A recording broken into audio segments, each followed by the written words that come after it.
पाकिस्तान भारत जो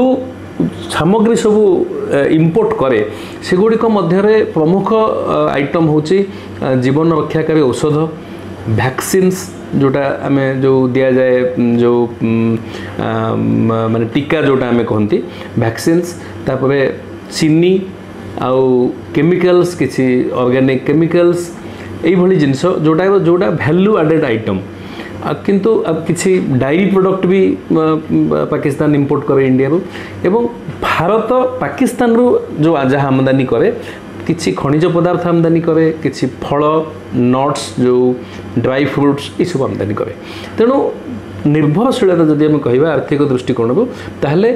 पाकिस्तान उपरे भारतर आर्थिक निर्भरशीलता प्राय नाही नगण्य एवं पाकिस्तान रो किंतु भारत उपरे किछि जिनिस निर्भरशीलता रही।